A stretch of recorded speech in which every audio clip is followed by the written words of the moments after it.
I would like this morning to introduce the first speaker, who we're very privileged to have with us, Gene Levy.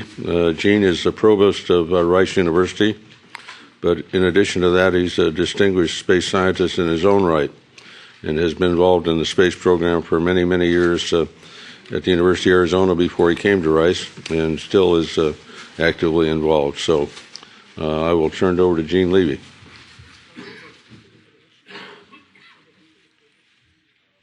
Thank you. I was a little disconcerted to see that there's a report card in your seat. I'm not accustomed to making opening remarks and having them graded in real time. I just want to remind you that 4 is high.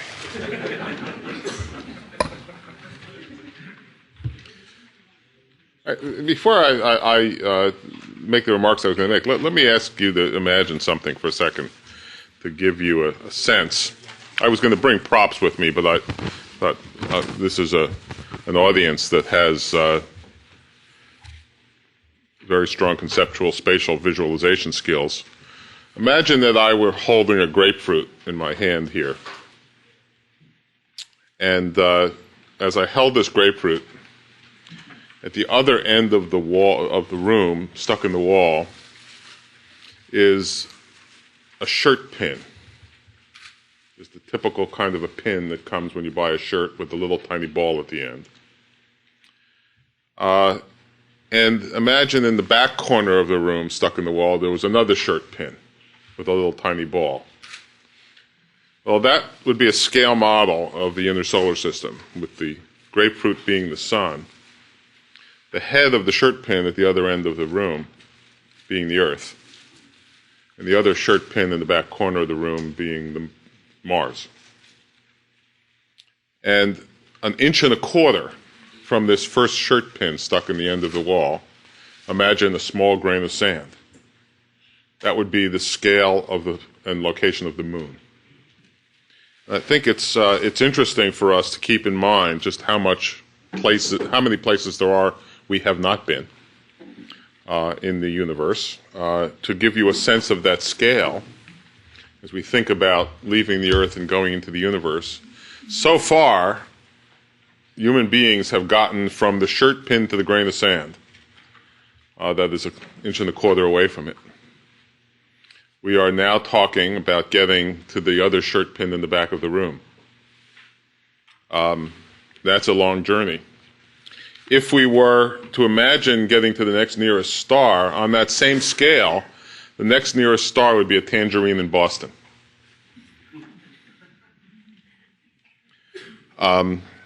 So there's a lot left to do. And I thought that I would just start off this morning by reminding everybody of a sense of the context of actually how large, on the one hand, are the steps that human beings have made in the last half century, but in the larger context, how truly small those steps are and how much there is left to do. And it's interesting to speculate how much of that will be available to us to do. Anyway, my name is Gene Levy. I'm the provost at Rice, as you've heard. I'm a professor of physics and astronomy here at the university. I have myself had a long, and for the most part, happy relationship with NASA.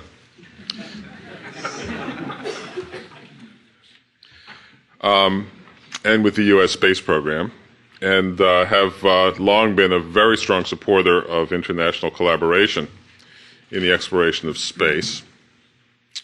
And so this personal background of mine makes it a special pleasure for me to welcome you this morning to Rice University's James A. Baker III Institute of Public Policy. Most people know who James Baker is. What few people know is that his family has had a close relationship with Rice University since the founding of the university. In large measure, it owes to Jim's grandfather that Rice exists. When he was a lawyer back in the early part of Houston, the days of Houston. Rice and the Institute are pleased to be joined by the Baylor College of Medicine in co-sponsoring this International Space Medicine Summit. This meeting was specifically designed to assemble leading researchers from the worldwide community to discuss life science, space biomedical research that has been carried out over now the past 46 years of spaceflight. I still remember, I was in high school at the time, when Yuri Gagarin's first Earth orbital flight occurred in April of 1961. That flight galvanized the world and stunned the United States, we should not forget. At that point, still, the space environment was largely a mystery. Little was known about the effects of zero-gravity environments of spaceflight, what effects they would have on human physiology and functioning. Little was known of the potential sequelae, even to short-duration spaceflight, to say nothing of the impact of long-duration exposure to free-fall flight and the space environment. Today, thanks to the dedicated and learned researchers from Russia and the United States, as well as, of course, from many other parts of the world, including Europe, Canada, Japan, and other nations, many of which are represented here today, we've now acquired considerable knowledge about the effects of spaceflight on the human body. Armed with that knowledge, which has been hard-earned over half a century of human spaceflight, we now not only continue to learn about the effects of this challenging environment, but we have the possibility to develop protocols and mitigating treatments that hold the promise of helping to alleviate the deleterious chronic effects and to mitigate the acute hazards that human beings confront as they continue to explore the solar system. And if everything works well for us, what we learn in that endeavor will also help us understand human physiology and certain human diseases on the Earth and help to develop protocols for those as well. It's significant and important that this is an international meeting. The exploration of space started as a competition between Russia and the United States. With time, we have grown wiser, sometimes, and found the enormous benefits and advantages of international cooperation in this epoch-shaping human endeavor. As we look to the future and seek to address the outstanding challenges that confront sustained human presence and operating capability in space, it's easy to see that the challenges transcend national boundaries and that the creative intelligence needed to overcome those challenges is not confined within any national boundaries. We have far more to gain by working together as partners than by working against one another as competitors. One of the ironies of the space age is that by venturing off of our planet, we were able to look back and better appreciate what a precious, small, and fragile place our home, the planet Earth, truly is. I hope that this summit will be but the first or the next in a continuing sequence of similar encounters, and that we can parlay these talks into increasingly close relationships, helping us to work toward a common future both in space and on the Earth, sharing knowledge and sharing capabilities as an international community. In closing, I'd like to just mention that Rice University and the Baylor College of Medicine, as well as other institutions in the Texas Medical Center, have a rich history of collaboration. This past December, Rice University began construction of a nearly 500,000 square foot, 10-story collaborative research center situated at the geographical and intellectual center of the Rice University campus and the campus that houses the research and educational institutions of the Texas Medical Center. For those of you who are staying in the Hilton Hotel, the site of this collaborative research center is now the large ditch that is half a block north of your hotel. This new facility is specifically designed to bring researchers and physicians from the world's largest medical center together with Rice University scientists and engineers and others to exploit the combined intellectual resources in pursuit of leading-edge research in areas of bioscience, biotech, and biotechnology, stimulated knowledge. The challenges of modern science and medicine increasingly require this kind of cross-disciplinary efforts that mobilize knowledge and skills from across universities and medical research and therapeutic institutions. Rice, certainly speaking for Rice, I can say that we treasure our cooperative relationship with our biomedical neighbors, and we see that relationship and the Collaborative Research Center which will be an enormous stimulus to that relationship as essential to enhancing all of the research institutions in our neighborhood and enhancing our capacity to advance human well-being. We're especially pleased, as I've said, to be co-hosting this event with Baylor. Baylor has been certainly among Rice's most important partners, not only the extraordinary partner in sponsoring this symposium, but also a principal and cherished partner in our collaborative research going back for decades in the Collaborative Research Center, which will open in a couple of years. And we hope the same spirit and the same reality of cooperative relationship and collaboration will extend to our international partners in space exploration, not only those assembled here today, but those who couldn't make it here today as well. So thank you very much. I really wish you well with this. I have to say that I have a day job, and unfortunately this symposium is taking place on the campus where I work, and so I'm going to have to go to work shortly. But thank you all and welcome.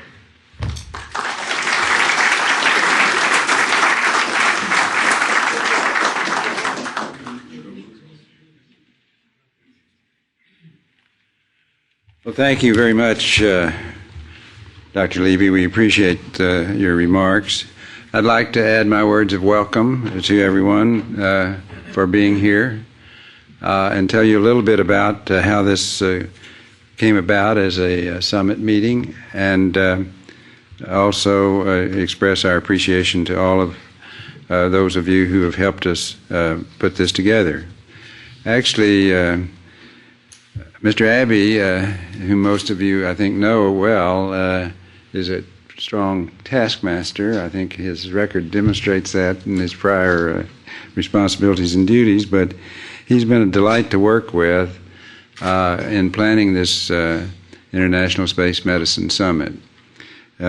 He has, of course, I think, been the source of great influence that has given all of you confidence to come to this meeting, which is a meeting by invitation. We have limited facilities here, and from time to time we may nearly fill the room, and other times there may be fewer than at this moment, because the people who are coming here are very busy and they have a lot of commitments. We've had a lot of help from the IBMP, Institute for Biomedical Problems in Russia, in planning of this program. From the very beginning, they've been not only cooperative, but extremely enthusiastic.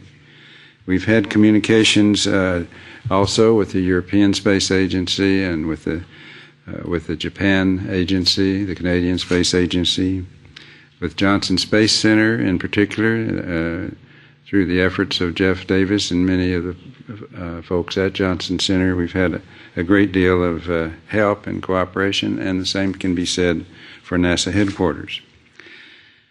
I would like to point out a few program changes so that you won't have any curiosity about that going forward. Much to our disappointment, and much to his as well, as expressed by his colleagues, Dr. Anatoly Grigoriev will not be able to be here. He has been called to a very high up meeting that he basically is compelled to attend. He had his visa and he had his ticket and he was ready to come, and this occurred really at the end of last week.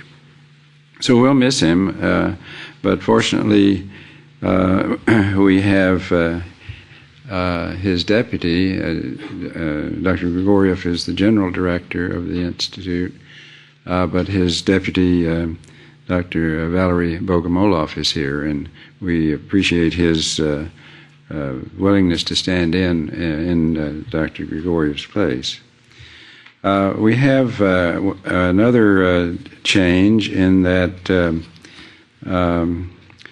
Richard Williams sent us an email day before yesterday saying that he's unable to come because of an illness in his family. And it's his mother who's quite ill, and he felt he could not be away at this time. But he has asked that Dr. Victor Schneider represent him, and Victor is here at the meeting, and so we'll be looking forward to his doing that. We had one other disappointment, and in fact there are two others, but I'll mention one in particular that had to do with Dr. Morikov. He had an important role in the committee and in the groups, the panels. He, as you know, is a very distinguished Russian space scientist and cosmonaut. And he had some technical problems that I think we can put on the back of our State Department more than anything else, having to do with the complexity of making changes in a visa these days. And that has to do with our policies and rules, and they're in place for a variety of reasons, but nevertheless he got caught up in that. And he's not able to be with us, and I'm sure he's as disappointed as we are. Finally, in the program, we for the reception and dinner speakers, we have the wrong title for Dr. Titov. He actually is at Boeing now, and the other part of his title is correct, cosmonaut, retired, but we did want to call your attention to that. Also, Dr. Precourt has likewise a family problem, and he is unable to be with us, but Dr. Leroy Chow, an astronaut, has agreed to take his place on the evening meeting at the dinner and reception Saturday night. We had hoped to have the Chinese here. They have a big meeting coming up in about 2 or 3 weeks in Beijing, and I think it was just overwhelming for them to try to come here and continue to plan that meeting at the same time. I would like to also speak to the point that Dr. Levy made, which is the close relationship we've had with Rice University. And it brings me to the point of why are we having this meeting. I think the goals and objectives are obvious. We want to talk about the status of space medicine and the needs for that we must try to serve in that regard and in that field for long-duration human spaceflight. But it brings up really 4 words that all start with C that I think are at the heart of why we are having this meeting and what we would like to see improved. And not that it's not quite good now, but we want it to be better. And those 4 words are already, one has been mentioned, collaboration, and we want to see a strengthening of the collaboration between all of these space efforts, no matter what the nationality, and we want to hopefully strengthen communication and open lines of communication even better than they are today. And we'll be giving you a register of the people who are here at the meeting, so that you can try to identify those that you feel you have some things in common with that you'd like to talk with in more detail, and we want to promote that communication. In addition, there's, I think, a need for us to coordinate some things.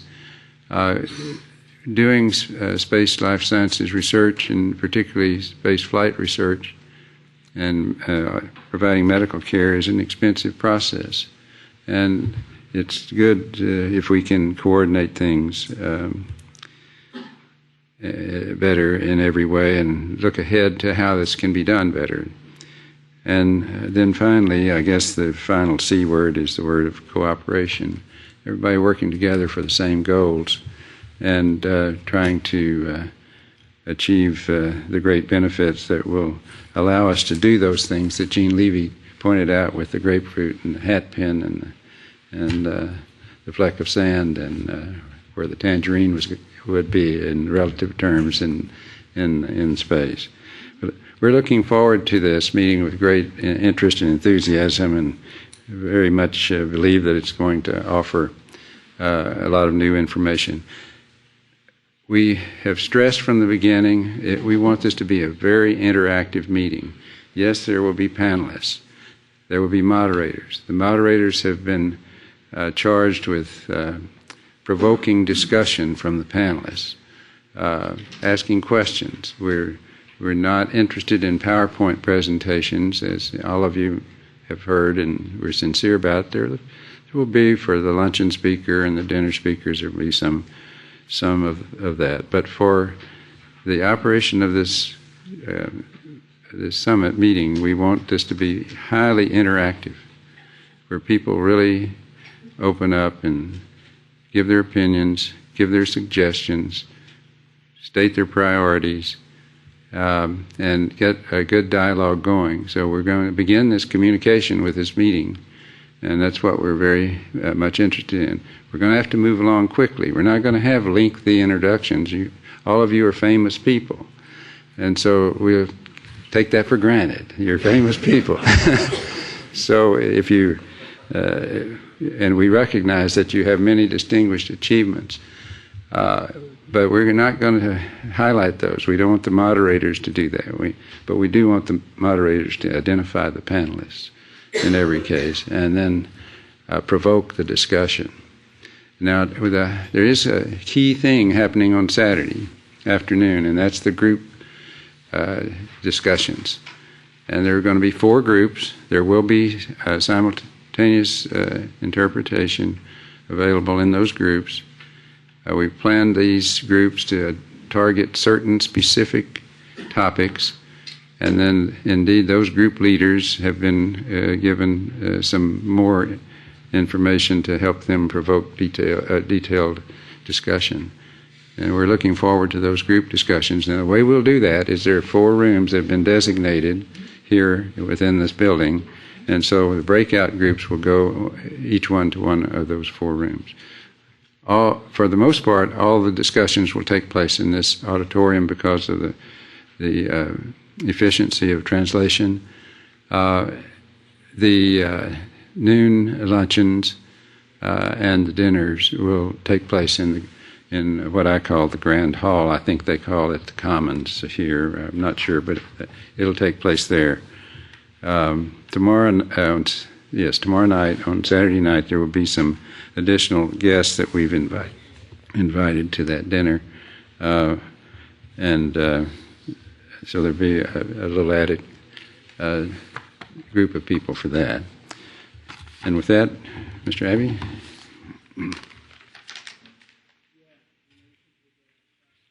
Well, thank you, Bobby. I'd like to start off this morning with a moment of silence, if you'll honor that. This week we lost a real friend and a space pioneer, Wally Schirra. Wally flew the 3rd Mercury flight and then flew Gemini and then the first Apollo flight. So if you will bear with me, we'll take a moment of silence for Wally.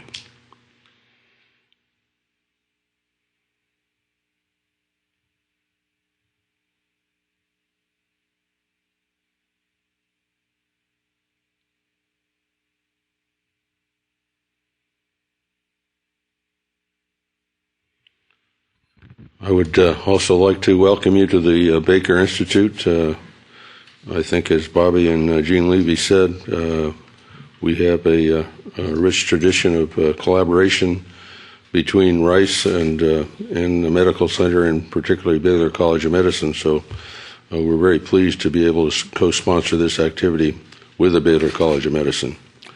The Baker Institute is an integral part of Rice University, and we were able to draw on the resources of Rice University in pursuing the various projects and the research that we do here. The focus of the Baker Institute really is to bridge the gap between theory and practice, and we have about 20 major programs going on here at the Institute, plus an additional special projects. And the results of our research we provide to the individuals that are responsible for really policy and the formulation of policy and the execution of policy. And we have now been in being for over 10 years, and I think have already had a number of great achievements here at the Institute. And the policy that we get involved in is both domestic and foreign policy. So we have had the opportunity to have a number of world leaders visit the Institute and provide us their insights and views on various key issues. And we just had the Dalai Lama here this week. And of course, President Putin has also visited here at the Institute. So I think this event, this conference, is certainly in keeping of the goals and what we're looking to achieve here at the Institute. And we hope that we'll be able to continue this activity and certainly continue our collaboration with Baylor College of Medicine and the Texas Medical Center.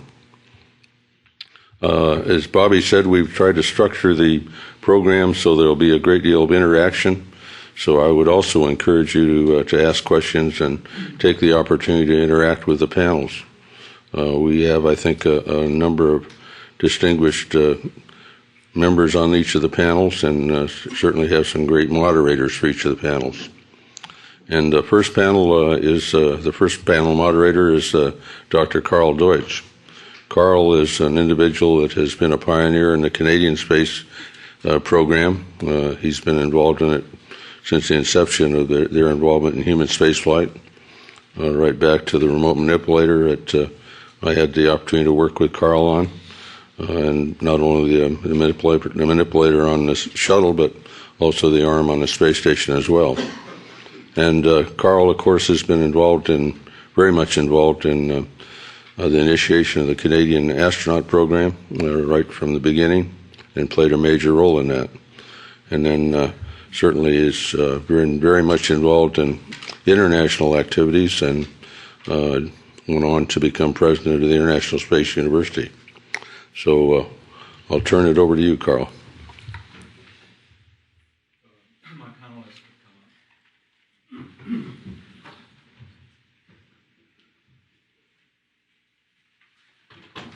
While they're coming up, let me remind you of the translation equivalent. You will hold the device. You'll stay, Scott, where are you? They did want me to bring some pictures of what we're doing to do the background for exploration for the hardware. So I can have those. The men's bathroom, by the way, is like this door and to the right. The men's bathroom is out that door.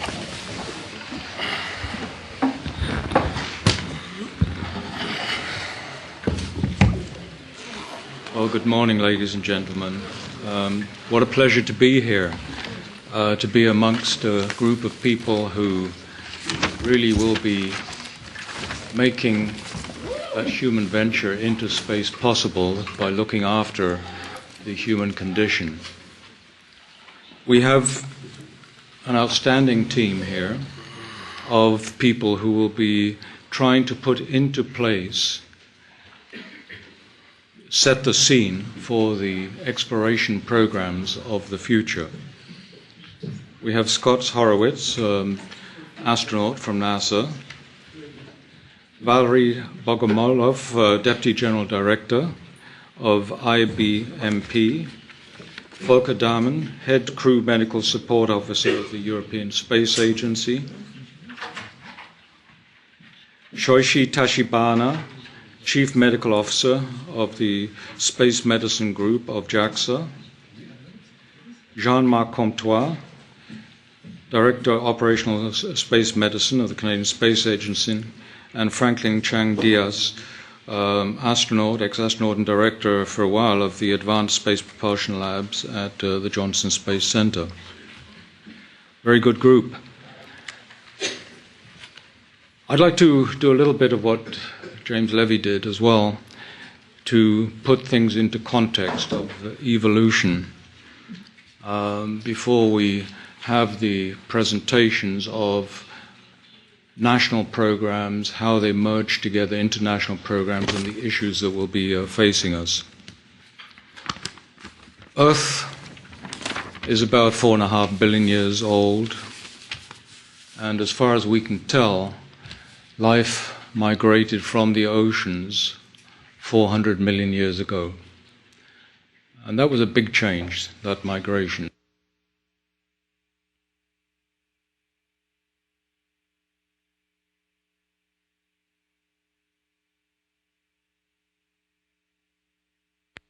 Are about 3.5 million years old. Humans, Homo sapiens, left Africa 70,000 years ago. And they had settled all of Earth 30,000 years ago. That's the second major migration, the move of humans out of Africa. Now, the next thing is to get into the air. First human flight in balloons 225 years ago. First powered heavier-than-air flight 104 years ago. First human in orbit 46 years ago.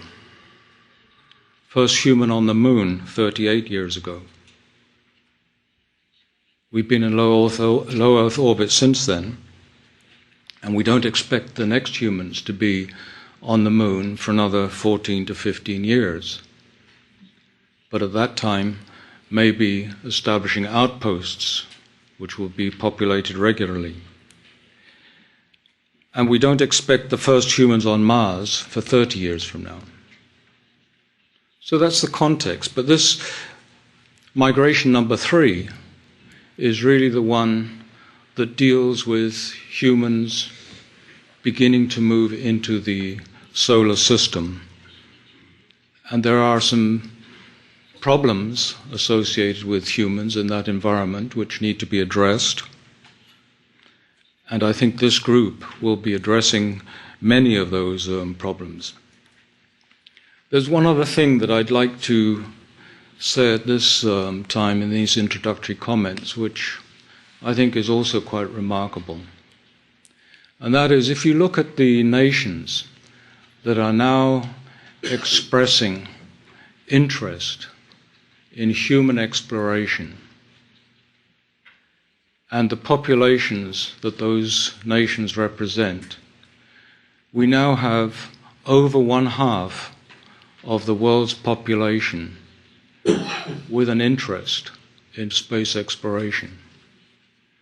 That's really quite remarkable when you consider how it is only 200 years ago that people first actually left the surface of Earth. And now we have half the world's population interested in exploring space and the environment around us. Outposts, settlements, migrations. These are the important things that we have to deal with, and this conference will be dealing with the questions of how humans and other life forms can adapt to it. I'd now like our panelists, each in 5 minutes or so, to position space exploration in the context of their national endeavors. And we'll be limiting that to about 5 minutes each, because we want to have a lot of discussion time for issues that need to be addressed. I'd like to start off with Scott Horowitz. Thank you very much. I had some presentations, but since I was told we were going to stay away from PowerPoint pretty video, I guess we can skip this. I wanted to let everybody know where we were in exploration at NASA. We are eagerly working on the vision for space exploration, which gives us direction of where this country is going in space exploration. Our goals are first to complete the International Space Station and to safely fly the shuttle until its retirement in 2010, and then to develop the capability to have a transportation system that gets us back to the moon with humans and robotics, to get the new transportation system up and running by 2014, and to be back on the moon by 2020. So that's kind of the overall high-level direction that we have. We're also in that direction. We are looking towards global exploration, and so we're looking for participation internationally, as well as enabling commercial opportunities as we go forward. The first step to that is to build the transportation capability again. So we are busily at work developing the Ares launch vehicles. The Ares 1 is a vehicle that was developed and being designed and built now to get our crews to and from low Earth orbit, an order of magnitude safer than we enjoy today on the shuttle. It doesn't do you a lot of good to have this distinguished group figure out how to deal with how to keep humans healthy if we can't safely get them to and from orbit to at least start the journey. So that's the first big development program we're working on, as well as the Orion spacecraft, which of course the crew will fly in. A capsule-like vehicle, looks a lot like Apollo with a command module and a service module. Right now, due to budget limitations, with 65% confidence, we expect to have the initial operating capability of that system in about March of 2015. Our overall program is limited by our budget, and so we will do, as has been said, we will go as we can pay for it. So right now we know the content of our initial capabilities, and our budget will dictate our pace as we make progress there. We have a global exploration strategy that has been put together in the last year, and we have an architecture for how to go forward when we go back to the moon. We are just starting our talks with all of the nations that are interested, and there is a lot of international interest. It is quite amazing. All of the different interest around the world and all the people that are very interested in going to the moon and doing exploration. So that's very exciting for us.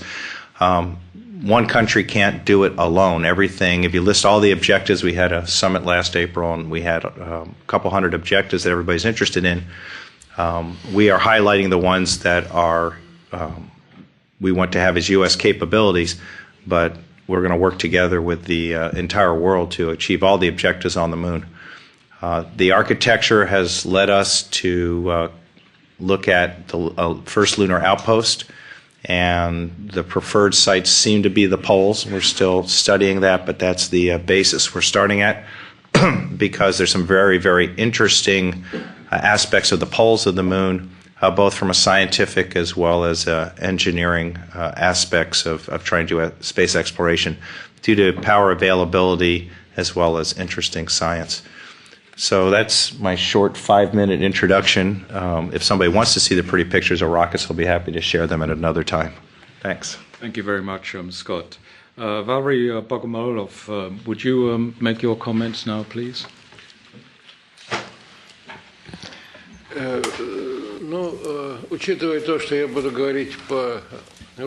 Given that I will be speaking in Russian, I will ask you, please, to use your headsets.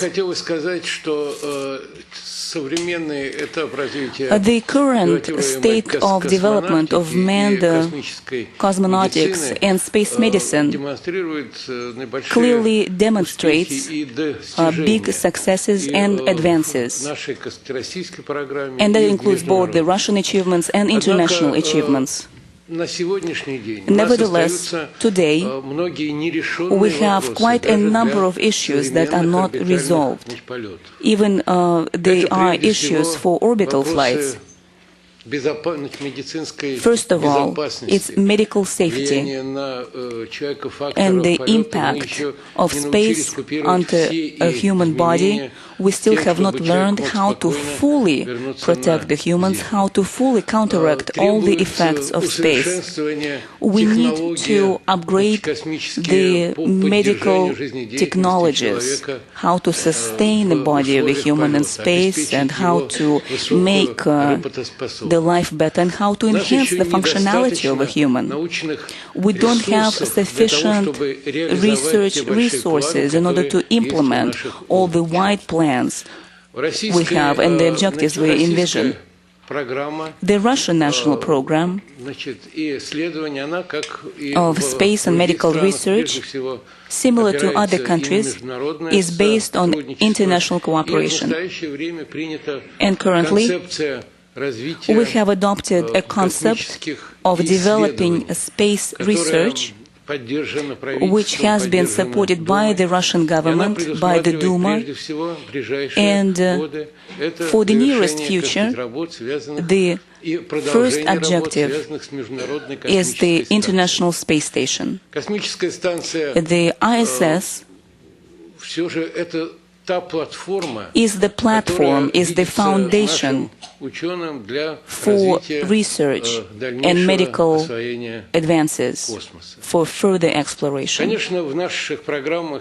Naturally, our programs encompass other objectives, not related solely to the ISS, but we have a few objectives that will enable us to successfully fly further to the Moon and to Mars.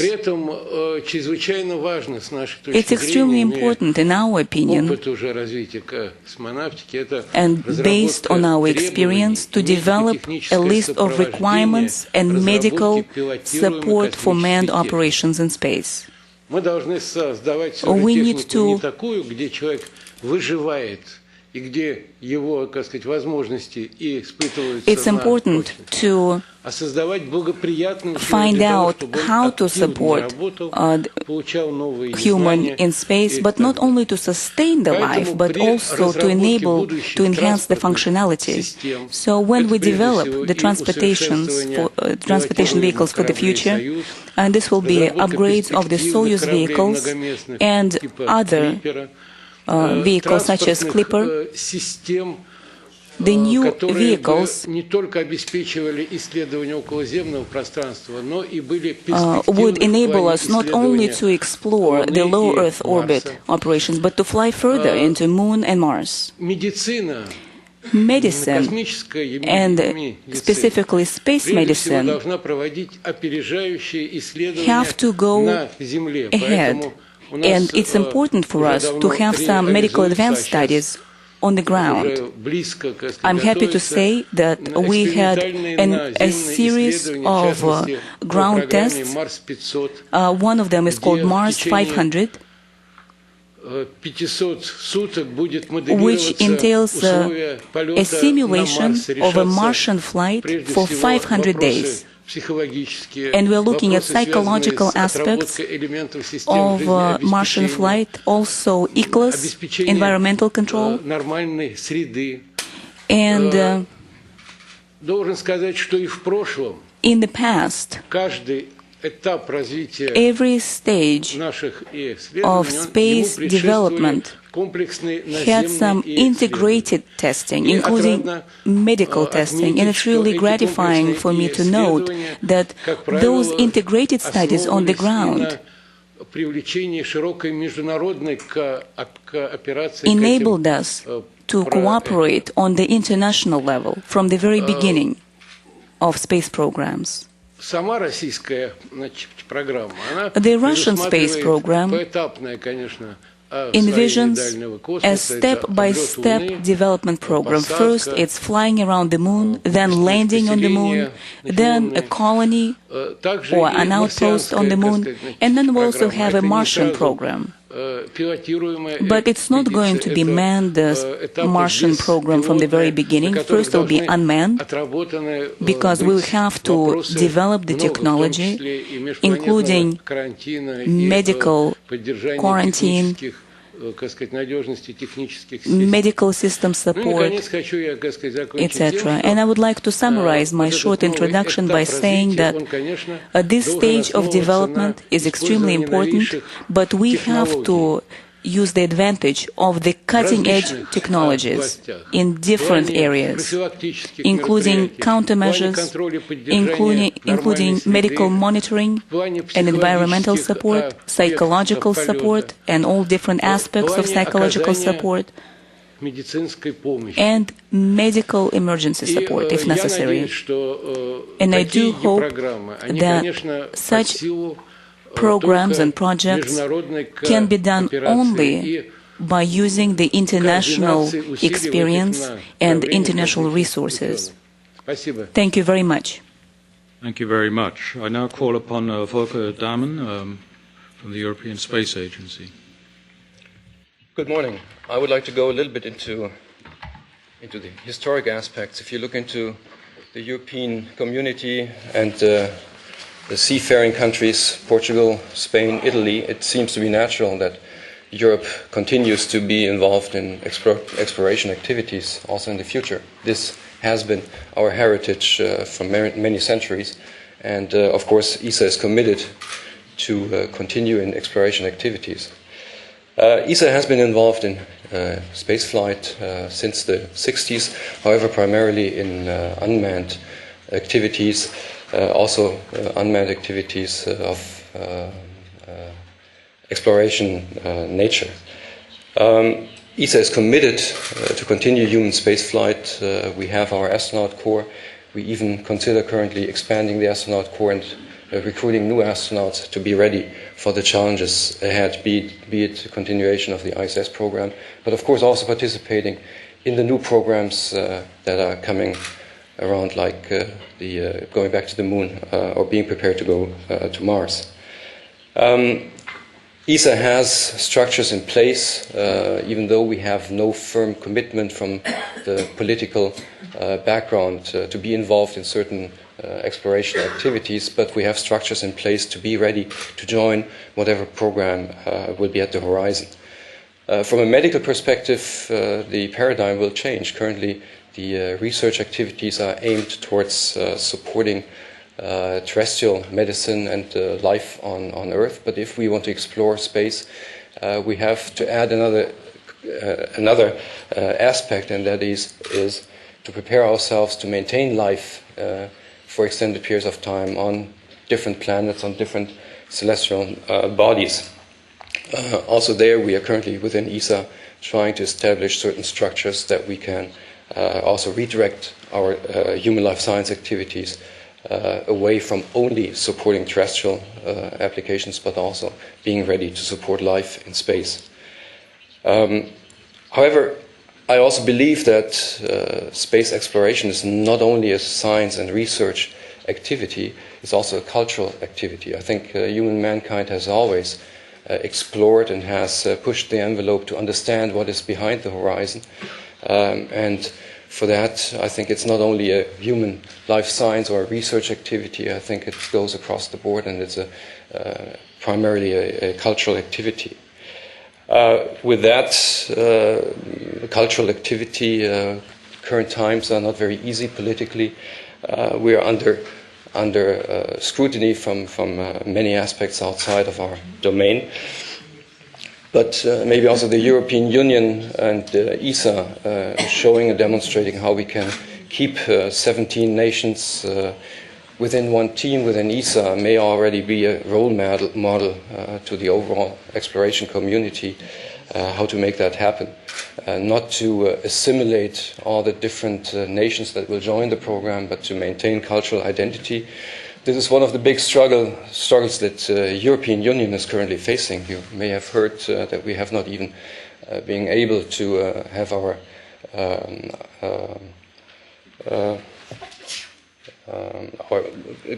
legal system harmonized within the European Union, but we're strong believers that we go into a federal state, however, which maintains the identity of each nation. So collaboration among the partners, yes, and we have to. I also believe that we can only go together to explore the universe and the nearby planets. It will be a big challenge, but I think also from a European Space Agency point of view, we are prepared to join the different programs. Thank you. Thank you, Volker. I'd now like to call upon Shoichi Tachibana. Thank you. I'm Shoichi Tachibana, Chief Medical Officer of JAXA. Let me talk about the JAXA's vision for future space exploration. As you know, major space developing countries have disclosed their future exploration plans to the moon and other planets. Japan has also fixed its vision for space exploration, and especially Salini program for the moon.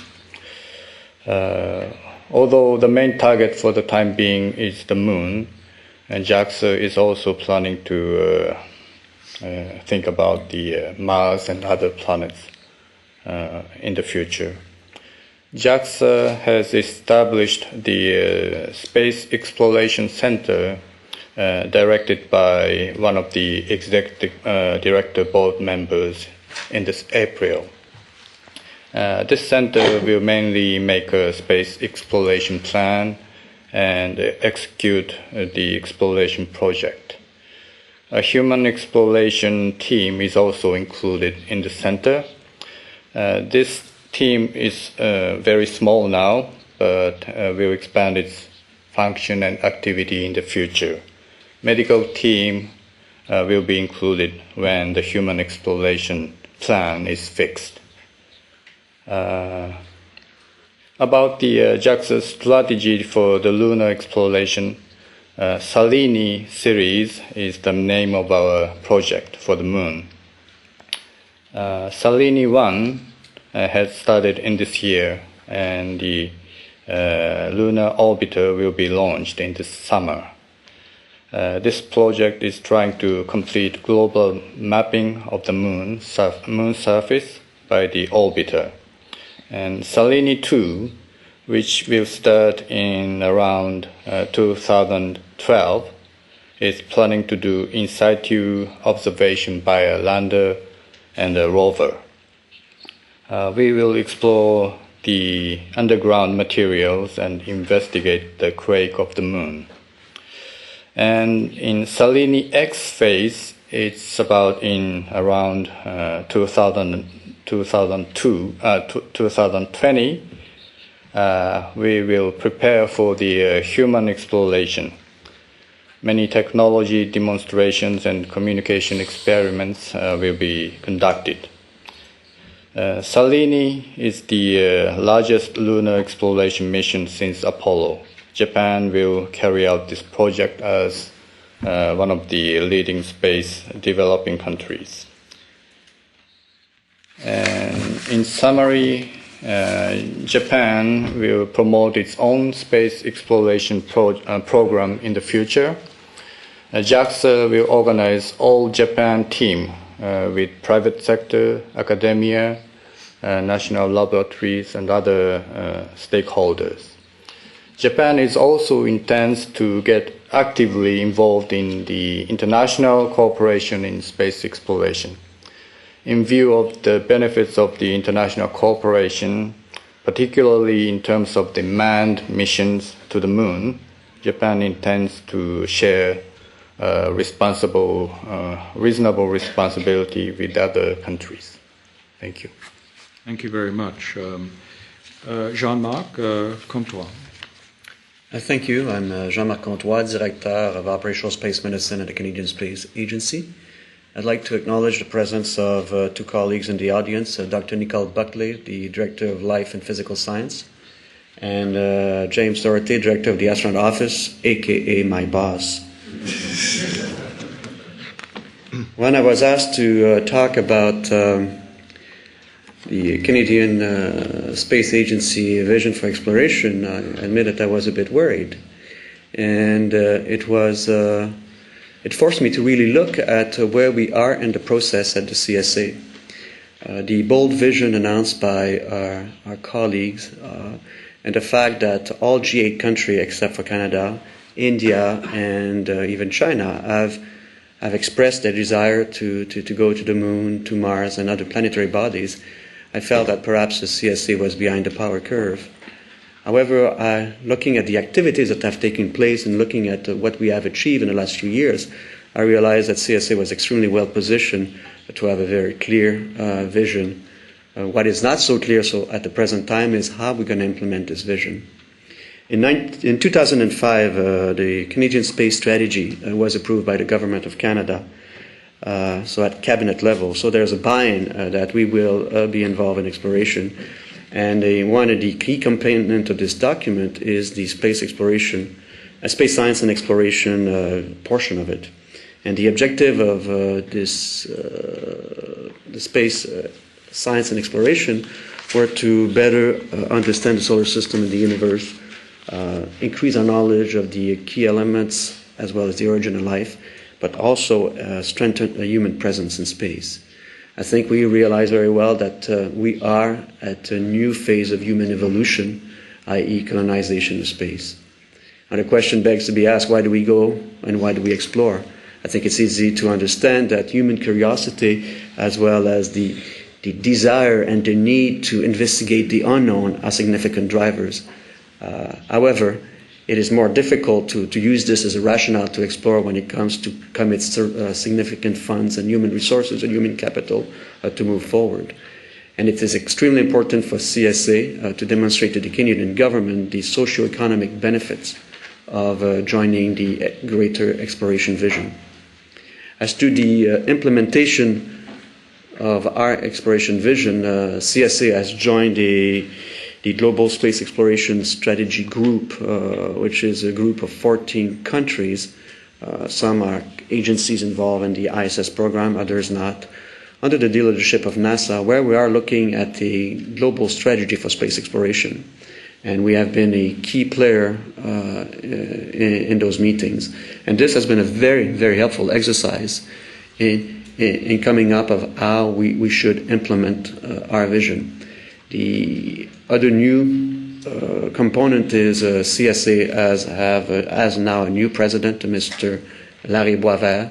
Mr. Boisvert comes from Telesat, and this individual, we are in a position now, and through Mr. Boisvert, we are in a very good position now to engage the Canadian government in how we best implement the Canadian vision. However, if we're looking at our heritage and how we got involved in the space program, I think it is important to realize that as a small country, as a small player, we are very dependent on the countries who do have also a lot of heritage and who do have access to space. And I'm reassured when I hear NASA and the Russians saying that they cannot do it alone, that maybe I don't feel so bad that Canada cannot do it alone. And how did we get our space program moved forward? I mean, we have been able to leverage scientific knowledge, technical hardware, technological expertise, and through leveraging these competencies and technologies, we've been able to play an important role in the space exploration. I think Canadarm is a very good example of how we got involved early on. And I think we can say that Canadarm is the main reason why we have developed a Canadian astronaut program.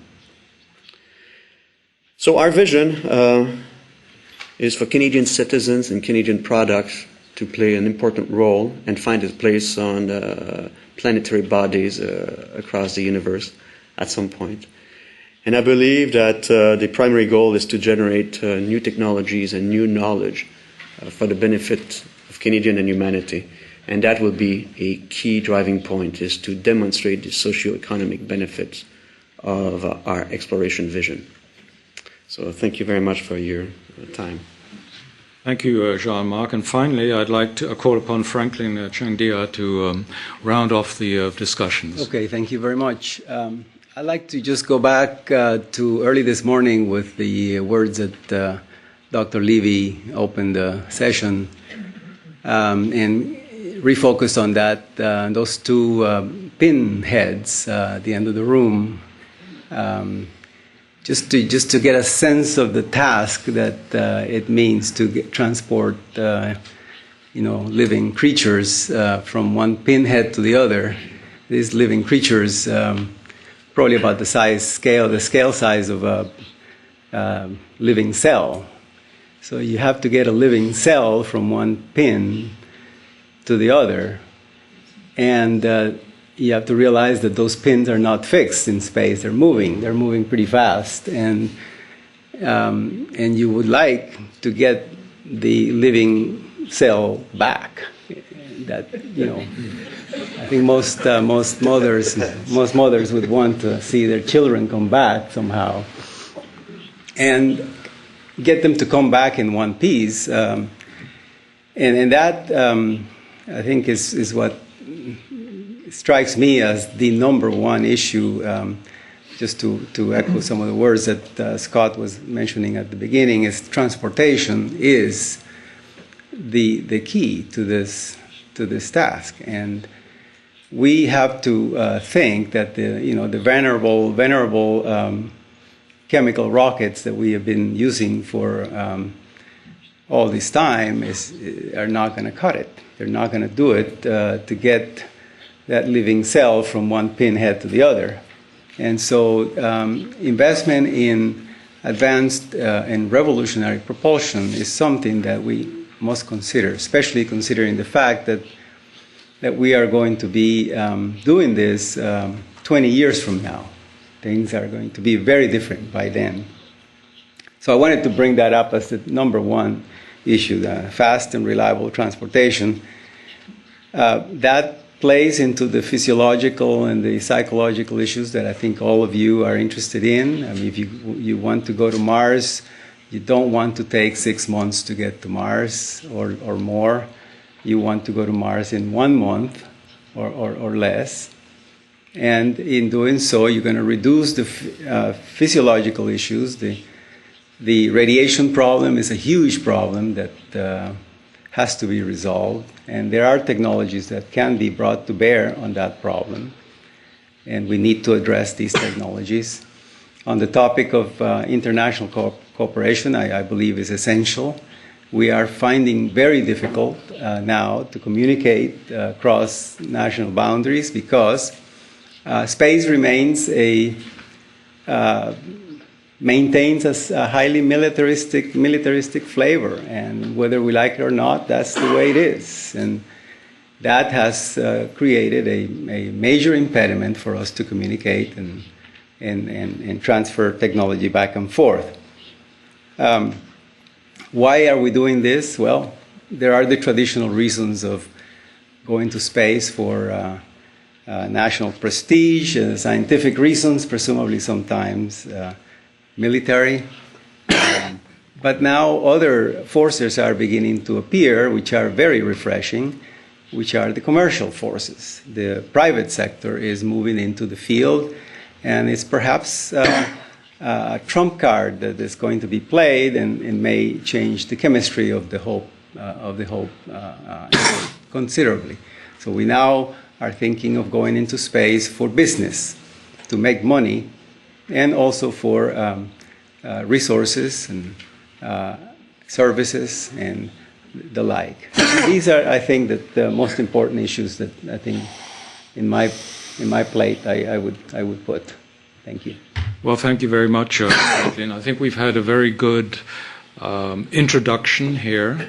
I'm very glad that Franklin at the end brought up the commercial side because as I look at the panelists that we have here, really there are two groups that aren't fully represented here, and it's not for lack of trying. First would, of course, be the representatives of India and China, who both now expressed real interest in moving forward. And I guess we had a reference to the Portuguese migrations and exploration in the past. Well, that was preceded by the Chinese, and maybe now's the time for them to come back into that next step of exploration in a very large way with a very large human resource. And India is similarly interested. But I think the other part that was mentioned, commercialization, and I think we should perhaps include or expand on that to include the word tourism, because space tourism seems to be a driver for this activity, and obviously as you deal with out-of-condition human beings going into space, some medical issues which are not apparent for the supremely fit astronauts that we see around here might come into play as well. So let me perhaps ask one question of the panel to get going, and then ask for the audience to ask questions. Franklin just now said, and a number of the speakers said, cooperation is essential for space exploration. We also know that diversity is the very essence of life forms. Is competition not equally important to cooperation? I ask that question to the panelists. Anyone? I guess I can start. Well, I think there's a great balance between competition and cooperation. We obviously, the first space race was all about competition. As was pointed out, the Russians surprised us by sending the first person into orbit. And that started the great space race, which, of course, was the era I grew up in, and was exciting, and you could see how rapidly we made progress. Countries were willing to put huge resources during that time because they wanted to win the race. It's a different era now. We don't have the space race. But we still have, anytime you have groups, whether it's what I see day to day, we have competition amongst the centers inside NASA. We have competition amongst commercial entities that are competing to be the first to be able to provide services and to make money in the commercials. So there's competition there. And there is international competition because we all, want to think we're the best. And so I think there's some healthy balance between competition. So I think some competition's good, but not to the point where it doesn't allow us, to share our discoveries and to share, working towards some common goals. So I think there's a balance there in both. Anybody else want? Yes. I would like to note that piloted spaceflight, manned spaceflight, is still a high-risk area of activity, and medical risks in this regard are quite significant and take a significant role, and it's related first and foremost due to insufficient knowledge on our side, despite the fact that we have accumulated quite a bit of experience. And on the other hand, it has to do with the issues of insufficient implementation of reliable technology aimed at maintaining health and performance of the humans in orbit. Therefore, I think that the ratio between the commercial and scientific goals needs to be balanced, and it's balanced by the circumstances themselves and the budgets. However, the medical community, the medical specialists need to make clear statements about the main areas and main directions for the development both in science and in practice in terms of medical support. Even during the time of Cold War, when there were iron curtains everywhere, the only Russian-US joint group that was functioning was that on space medicine, and that provided a very significant impetus for further collaboration. I would like to point out that space medicine was, you can say, the locomotive of this cooperation, both in terms of the ISS project, and that's quite a weighty and important place. And also, I noted lack of knowledge. This lack of knowledge has to be covered not only by practice of manned spaceflight, but also it is necessary to conduct a large amount of fundamental research on animals, on living systems, and in the Russian program, together with manned spaceflight, we're developing a program for biological objects, for biological satellites. They're called bion and photons. For example, the radiation safety issues can be resolved during unmanned experiments with objects in high orbits, and that's also quite a significant task for space medicine.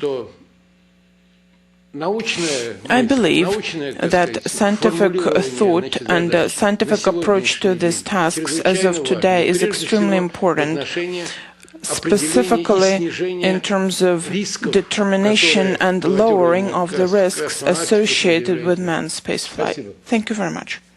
Thank you. I'd like a question from the audience. Yes, sir. My name's Ken Baldwin. I'm from the University of California at Irvine. I was very much taken back by the vision that was shared across the six panelists. Having said that, what I heard from the United States point of view is that there are many challenges, and the focal point centered around the exploration vehicle and the challenges of creating accomplishments there, given the challenges of the funding allocations that the United States has put on the table to accomplish this lofty goal.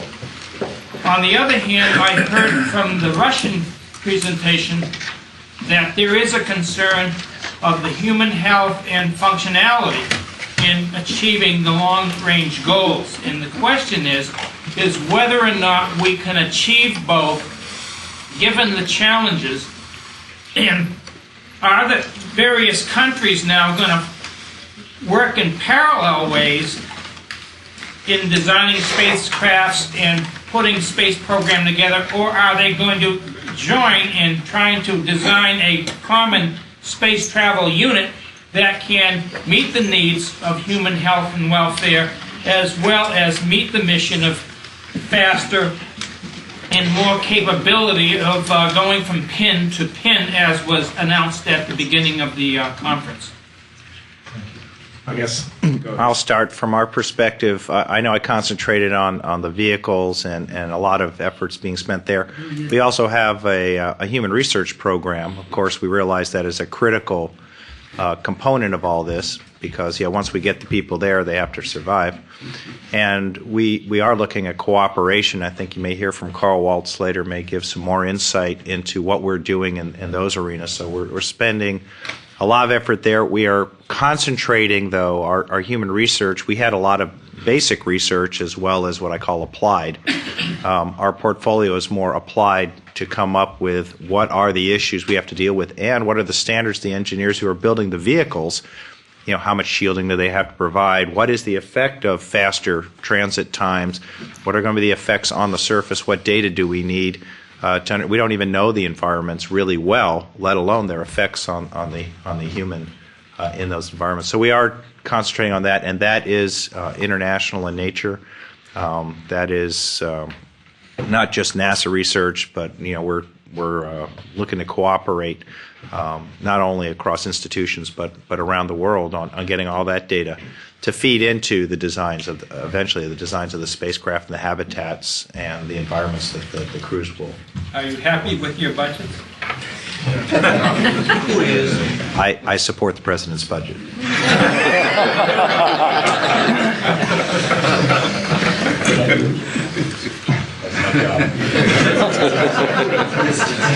Howard, do you want to add something to the idea of a common vehicle development? I think that was also part of the core of the question. Joint development. Can I just add one very small issue is that we're severely hampered in this transfer of information by regulations that are at our own country's level and maybe other countries as well from executing what you're talking about. This is a real problem. Those are all self-created. Say again? They're all self-created by the countries. Correct. They're self-created, but they're very serious problems right now.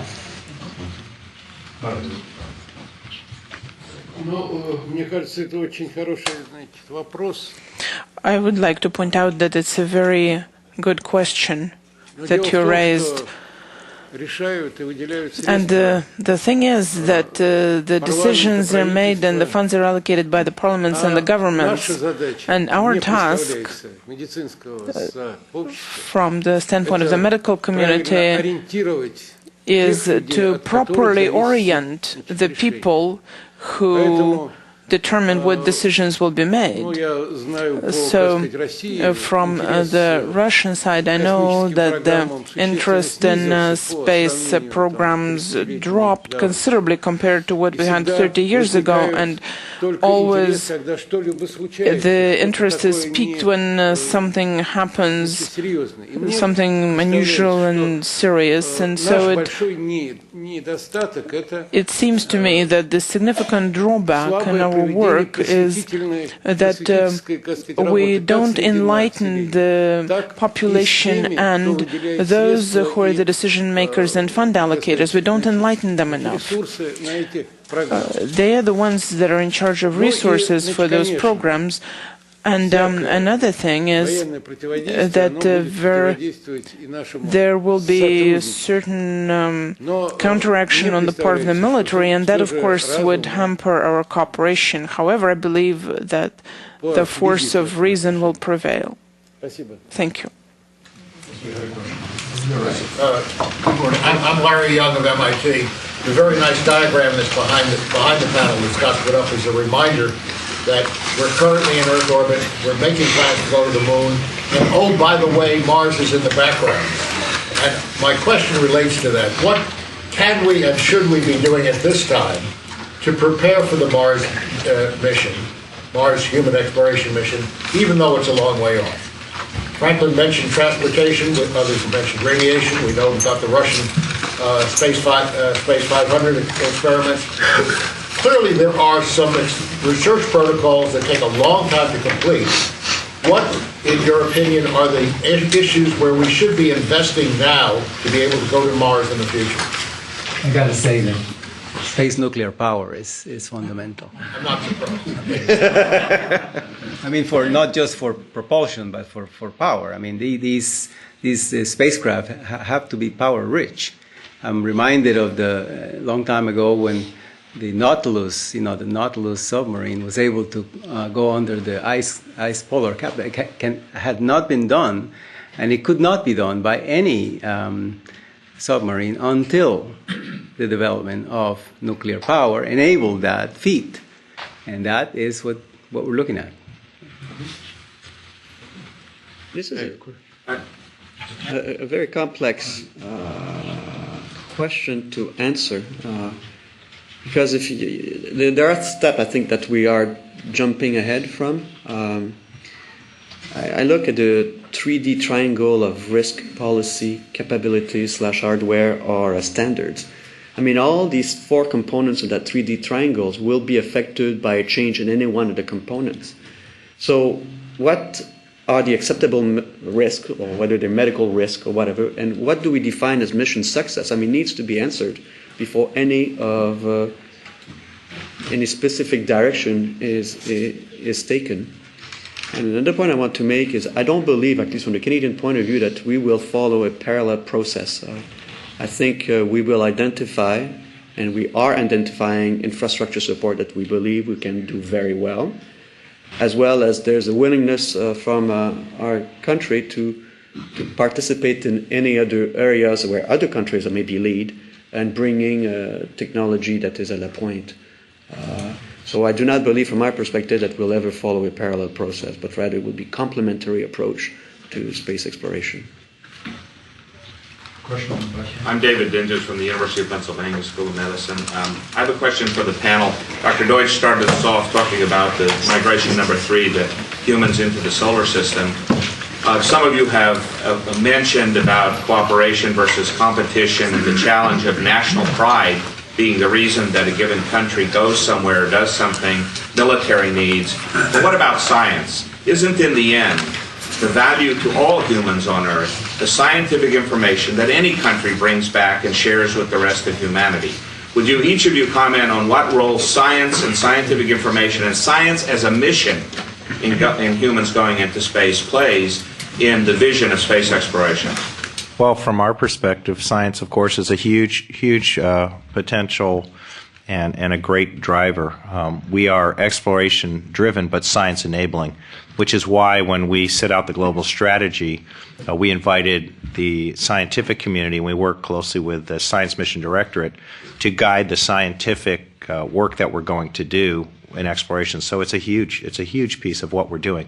It doesn't do any good just to go to do what we call flags and footprints. That makes no sense. So there's the exploration component, but yes, the science component is as important, if not more so, in the long term. Volker, would you like to comment from Lisa's point of view on that? I can echo what Scott just said. However, there's another element that may come in, and that is business. interests, not only scientific interests, cultural interests, and economic interests. I think those three, I believe, will play an important part of exploration. You're next. Институт медико-биологических проблем Петров. IBMP. С увеличением удаленности от Земли, с освоением Since дальнего космоса будет возрастать сложность борьбы с агрессивными факторами космического пространства. Will be flying away from the Earth, the more complex the issues will be related to medicine. And if we look at the complexity of the space vehicles and transportation vehicles that we are designing now for space exploration, of paramount importance will be medical safety of the crew. Safety will be general safety. We cannot just talk about one national safety and not think about the common safety in Earth. Therefore, the management of overall safety of space flights in the future will be of paramount importance and a priority for all the countries. And maybe today we should think about directives or directions or set of instructions or recommendations for the future work, including the management of space flights in the future. I agree with you. It's a real issue, and in my opinion, spacecraft, when they venture to Mars and beyond, they will have to be completely autonomous. There is not going to be the option to call, Houston or Moscow, Houston, we have a problem. It will take 20 minutes for Houston to know that we have a problem, and then they likely will say stand by, which is what they usually say. Wait.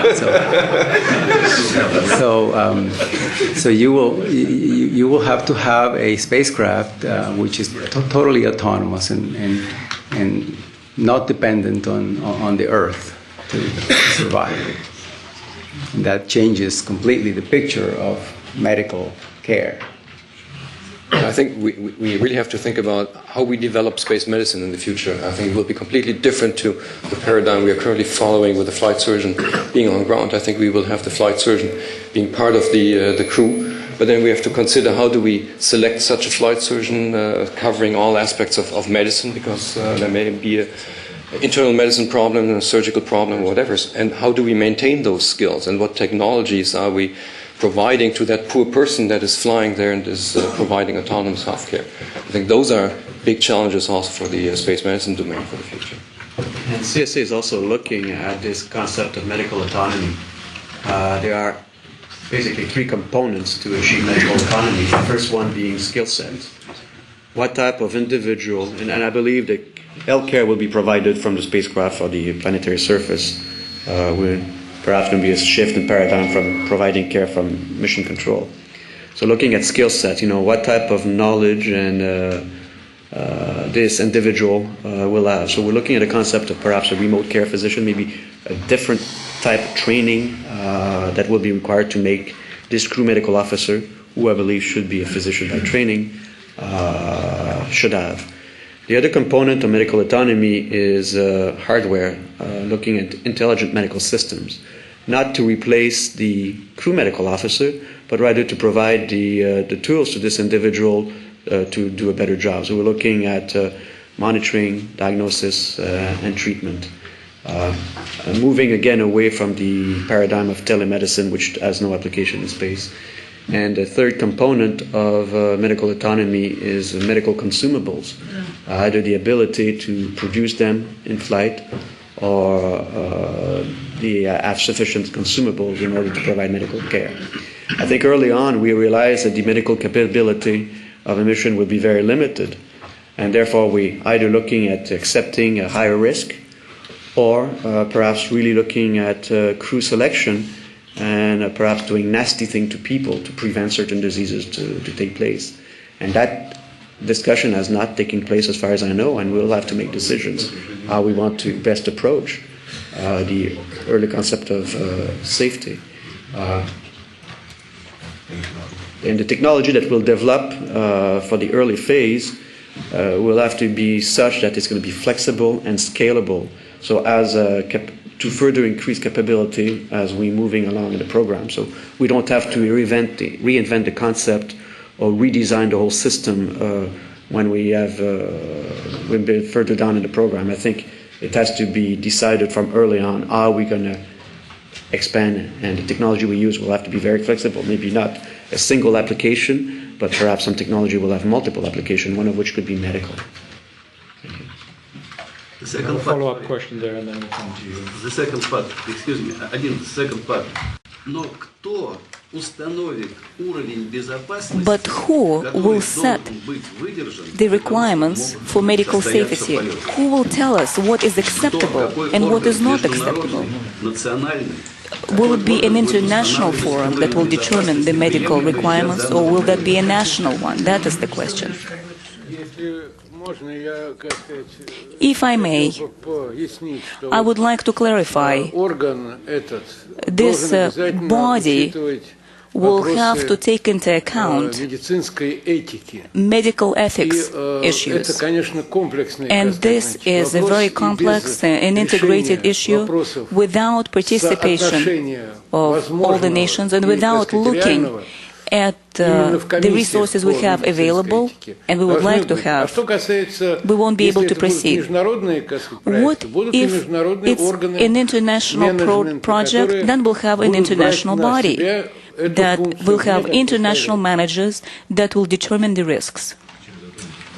My question is very similar, and it's, as I look at the panels, who will take the lead in getting the nations together, the spacefaring nations, in a forum like this perhaps, in establishing the standards by which we're going to operate in deciding, making the decisions about biomedical ethics and things like that. We can all talk about it individually, and you say it's not a parallel effort. It's separate, but they become synergistic. My experience is nothing synergizes itself. So, does anybody know at what level we're going to come together and decide? Okay, this body is going to make some real hard decisions. I think, Charlie, we already have some boards and panels in place. We learn through the ISS program. I think since 16 years, at least in space medicine, we're a family and working together. We have ethic boards, or IRBs, we have medical boards that certify astronauts, and I think we already started collecting ideas, even though we don't have the mandate as an ISS board to work already on space exploration. But I think a lot of those issues are already touched upon, and we're preparing for the, hopefully, upcoming international exploration boards or whatever that will come up. And to expand on that, look at what we've done on the ISS. We are the IMG, Integrated Medical Group.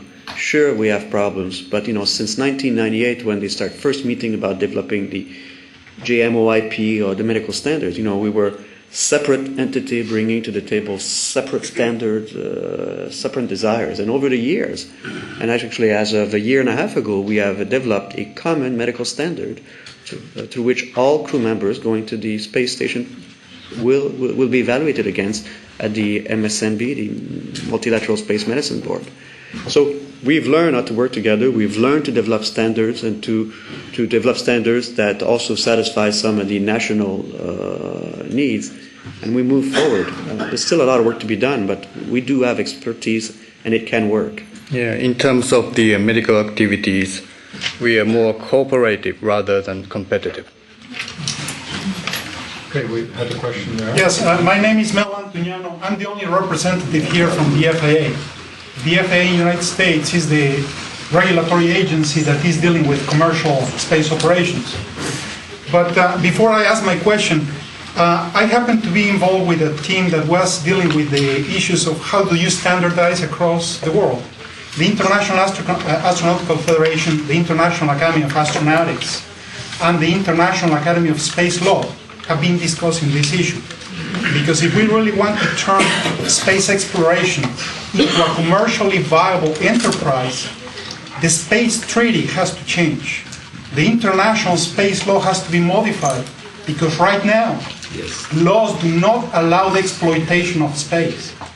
Laws only allow the exploration for the benefit of all mankind, but does not allow to profit for a particular country from the exploitation of space. So, starting from the legal perspective, we have to address medical issues, we have to address issues about how we are going to share the profits. So there are many things that have to be done from a legal perspective. Now, based on discussion from the panel, there are two groups. We have the group obviously represented here, which is government space activities. We certainly have the new emerging side, which is the commercial space activities or private space activities, if you want to call them that way. The commercial space activities right now are focused on suborbital flights. Go up, come down, 2-3 hours, that's it.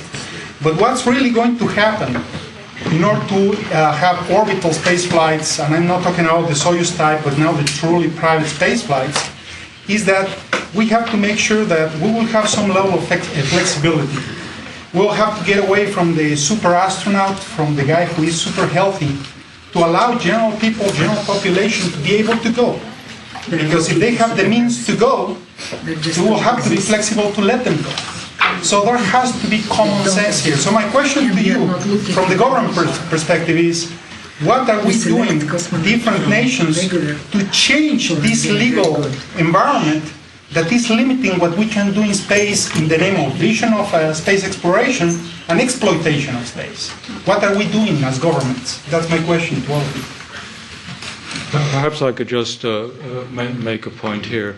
There is nothing to preclude the exploitation of space in the treaties. All our telecom companies make profits. So I think that is a misinterpretation of the treaties. The treaties don't allow you to take possession of extraterrestrial bodies, which is a different issue. But it is certainly possible at this point in time to exploit space for commercial purposes. Yeah. Clarifying on that, for example, one of the issues discussed was the moon. That if we wanted to extract minerals from the moon and actually exploit the natural resources, that would be an issue. Because now we are using a celestial body to profit. And that's different from free floating. I think we're the wrong forum to discuss that, but that point would be debated considerably with you as to that interpretation. Yeah, one potential model to international standardization of human factors would be maybe the COSPAR environment. So the Committee of Space Research has been a long history of international forum for these discussions, and actually also is a forum for some international treaties. One of the planetary protection rules, I remember, was discussed and approved at the COSPAR level. Maybe it's one of the forums that will help to standardize those regulations. And also, there's a space legal forum at McGill University that has been meeting and is taking up some of these discussions right now in an international environment to look at all these things. So it's being discussed, and it's a difficult issue. Yes, sir. It seems to me that in thinking about going to Mars, there are three showstoppers: medical, psychiatric emergencies, trauma, suicide, and so on, radiation, and the effects of microgravity, especially on bone and muscle. My question for the panel is, what are the agencies doing to work on the last topic, i.e. getting artificial gravity, and developing a method of having artificial gravity on the outbound and return phases of the trip? Well, from our perspective, first, we're going to the moon. We don't know what the effects are. We have a lot of data in 1G, or all data points. We have some data in 0G. We have no data in 1.6G and no data in 3.8G, so we don't know what the problem is. So until we understand the problem, we have ideas and sketches of what a vehicle would look like for artificial gravity, but like Franklin points out, if I can get there in 100 days or less, we know that that's not a problem. I mean, there are issues, and we've learned how to deal with those, and we're getting better at it. So the basic problem is, what is the problem? We don't even know that. So our research is focused around trying to figure out how to get that data. Last question. I've been given the look by the...